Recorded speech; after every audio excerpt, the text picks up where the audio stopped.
¿Cómo estás, Ari? Buen día. ¿Cómo va, Flor? Bien, acá viendo un poquito los datos, vamos a ver qué pasó. Bueno, la verdad que son muchos datos y por ahí es muy grande para analizar todo junto. Calculo que con el correr de los días vamos a ir por ahí desmenuzando un poquito más la información, pero a grandes rasgos, ¿cómo se configura este nuevo mapa político en Argentina? ¿Cómo ves el panorama? Lo primero es, bueno, decir que las elecciones, a diferencia de las PASO, el clima o el contexto general estaba, estaba algo transformado por el caso de Santiago Maldonado y la aparición del cuerpo la semana pasada. Eso modificó en parte como el clima político de la elección en Sí. general. Sí, de eh, hecho no hubo cierres de no hubo cierres de campaña, campaña. no hubo demasiados actos ni declaraciones políticas en el último tramo, que generalmente es el más intenso, ¿no? Exacto, entonces eso, en general las muertes por razones políticas en Argentina son tramitadas de una forma particular por nuestra historia, por la importancia que tienen los derechos humanos para el conjunto de la sociedad, etcétera. Como que hay algunos elementos que uno entiende que son elementos nucleares de nuestra sociedad y bueno, eso genera un contexto particular.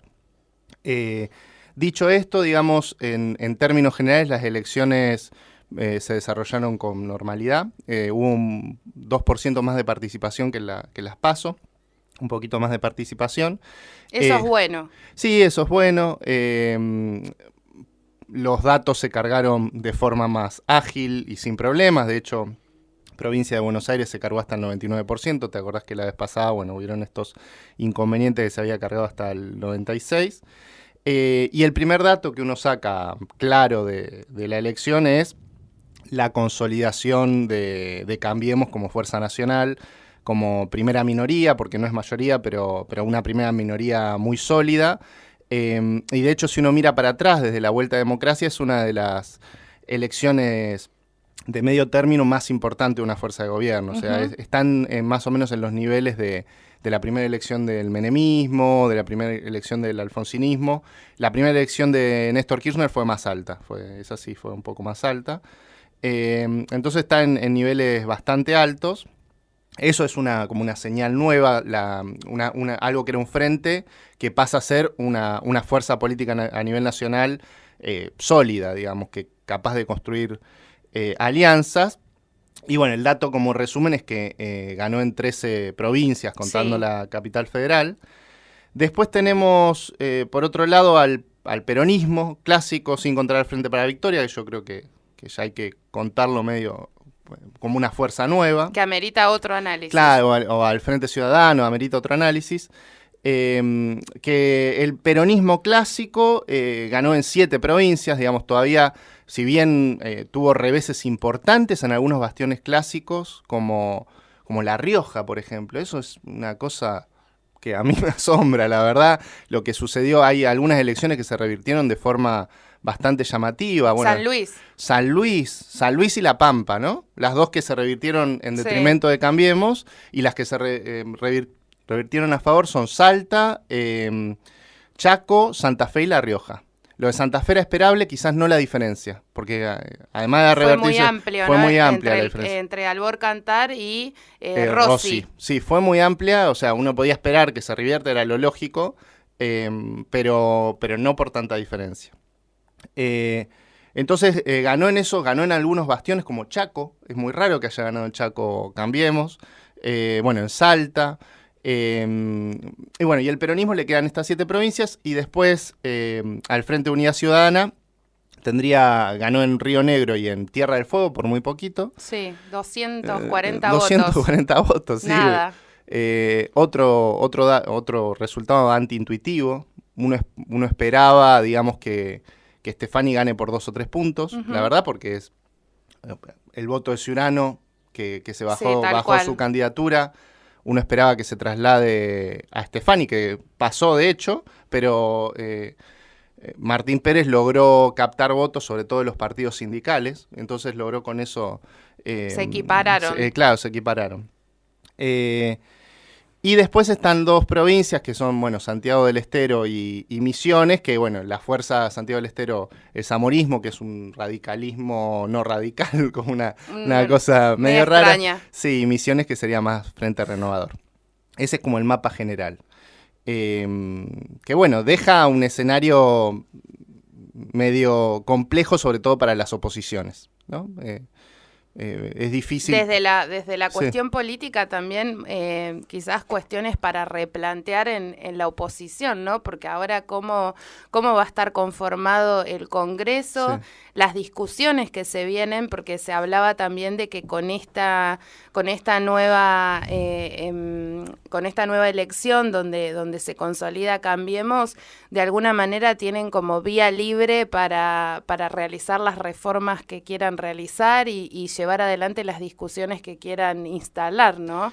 Ahí hay que ver con cuidado. En general, Cambiemos lo que tiene como característica general es que son grandes tiempistas políticos. Es decir, manejan muy bien los tiempos, leen muy bien las correlaciones de fuerza y van desenvolviendo su política a partir de eso.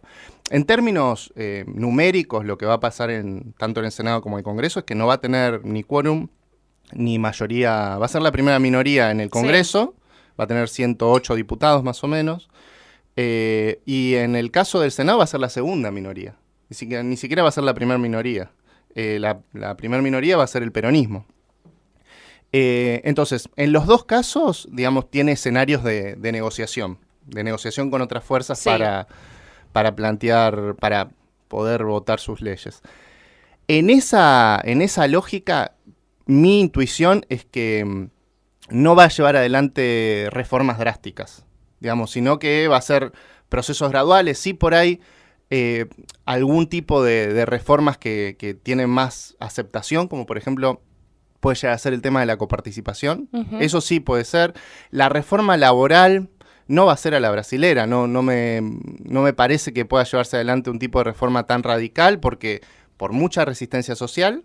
O sea ¿Crees que esa discusión sí o sí va a pasar por el Congreso en su momento, o cuando en este tiempismo que tienen Sí. van a buscar el momento oportuno para poner esa discusión en el Congreso? Sí, hay rumores de que se está trabajando, pero, a ver, no lo van a hacer o por otras vías, Sí. una reforma de esa magnitud no la van a hacer por otras vías, y no va a ser tan radical como uno a priori pensaría.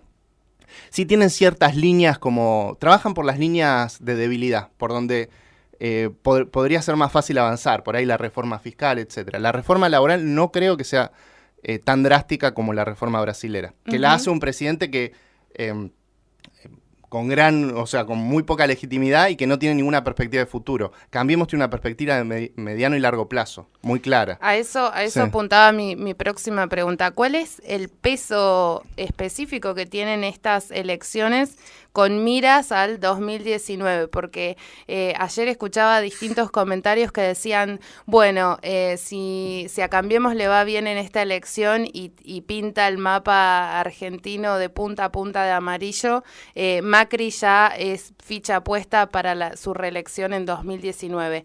¿Es tan así o la realidad es mucho más dinámica de lo que creemos y de aquí al 2019 se puede modificar absolutamente todo? En general la realidad es dinámica si hay grandes crisis. Digamos, si no hay grandes crisis que reviertan escenarios, no, se sostienen bastante las fuerzas, los resultados, los mapas. Uno no prevé en los próximos 2 años una gran crisis, por diversas cuestiones. No hay elementos para una gran crisis económica. Ujú. Sí, por ahí de acá a 5 años, sobre todo por el tema del endeudamiento, pero no de acá a 2. De acá a 2 pareciera que no es tan claro. Y la gran incógnita, digamos, de acá a 2019, o sea, Cambiemos va a ser uno de los actores centrales en la elección de 2019, eso es claro, después de esta elección es así, pero la gran incógnita es qué sucede con la oposición. ¿Por qué? Porque por el otro lado hay que decir algo que no dijimos, que Unidad Ciudadana, otro de los bastiones que ha tenido es el importante voto que tiene Cristina, digamos, en Provincia de Buenos Aires, que uno dice, bueno, perdió, sí, pero perdió en el distrito más poblado del país y sacando el 37% de los votos, que es un núcleo de voto importante. Ahora, ¿cuál es el gran problema? Y otro dato que muestra esta elección es que las otras oposiciones, el peronismo, cuando cae el otro peronismo, ese voto no va a Unidad Ciudadana, sino que va a Cambiemos.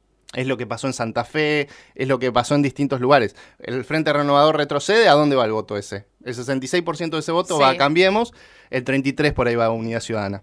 Es decir, el gran problema es que hay un juego de medio suma cero entre las oposiciones en donde no pueden articular esa fuerza política.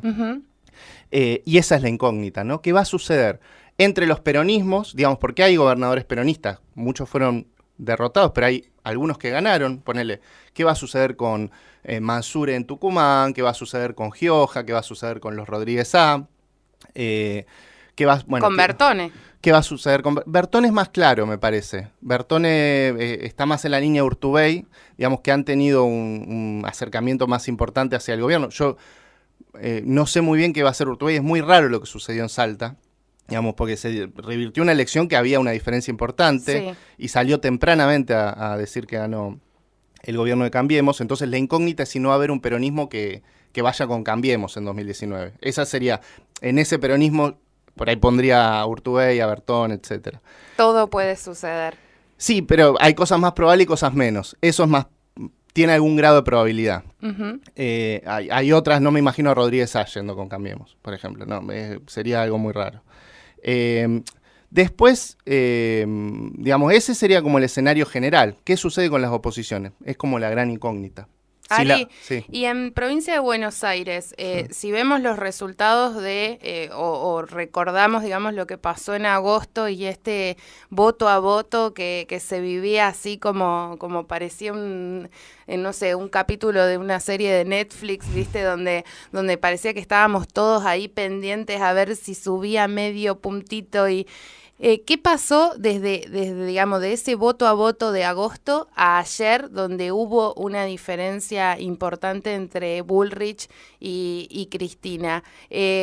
¿Jugó un rol importante Florencio Randazzo en su posicionamiento o qué actores tuvieron ahí relevancia para que Bullrich subiera la cantidad de puntos que subió? Yo creo, Randazzo curiosamente se mantuvo en casi el mismo porcentaje que obtuvo. Porque una elección horrible, podríamos decir, ¿no? La cantidad de puntos que sacó. Sí, lo que pasa es que quedó medio solo. Entonces es como en un escenario donde te dije que es muy difícil entender qué va a pasar con las oposiciones, un candidato que solo saca el 5 o 6% en provincia puede ser un negociador, no para una candidatura a presidencia, pero puede ser un negociador en momentos futuros, digamos. Sí. No queda claro cuál sería una figura clara, más allá de Cristina, que no es tolerada por el resto del peronismo para asumir el liderazgo de ese espacio. Y lo que se ve con más claridad es esto que te decía del Frente Renovador, digamos, de que el Frente Renovador sí retrocedió y gran parte de ese voto fue para Cambiemos. En la elección en Buenos Aires, todas las encuestas daban esto, casi todas daban una diferencia entre el 3 y el 5% para Esteban Bullrich. Era más o menos previsible que sucediera eso, justamente por esto, porque la composición del voto de la oposición, que no es Cristina, si tuviera que revertir su voto entre Cambiemos y Cristina, iría más a Cambiemos que a Cristina. Claro, una campaña rarísima igual la de Bullrich, porque prácticamente no apareció, hizo un par de declaraciones un poquito desafortunadas al inicio de la campaña y luego quien parecía la candidata era María Eugenia Vidal. Sí, candidatos muy malos tuvo en Provincia de Buenos Aires Cambiemos y sin embargo les fue muy bien. De hecho, la candidata más votada del país es Graciela Ocaña, ¿no? Porque es la candidata que ganó en diputados por más diferencia, es la más votada del país. El segundo es Bullrich, la tercera es Cristina. Eso es también llamativo, que está feo decirlo, ¿no? Pero son malos candidatos que no han tenido buenas declaraciones, pocas etcétera. Propuestas en general. Pocas propuestas, pero además con errores, con cosas, digamos, que uno esperaría que tengan un impacto negativo en el electorado. Sin embargo, como dicen ellos, la marca Cambiemos logra imponerse a todas esas cuestiones coyunturales, ¿no? Hay un núcleo de ideas, también ser una fuerza nacional, poder articular el gasto, digamos, poder toda una serie de cuestiones, pero eso no explica todo, ¿no? Hay un conjunto de ideas que van más allá de los candidatos circunstanciales. Bueno, la verdad que queda muchísimo por analizar y por pensar. Seguramente te vamos a estar invitando nuevamente, Ari, en los próximos días, porque como decíamos al principio, ¿no? Hay que ir desglosando y hay que ir viendo quizás provincia por provincia cómo ahora se presenta esta nueva realidad política. Te agradecemos que hayas venido aquí a Turno Mañana y nos dejás pensando en todo esto a futuro. Bueno, gracias, Flor, gracias por la invitación. Bueno, nosotros hacemos una pausa y enseguida volvemos con más.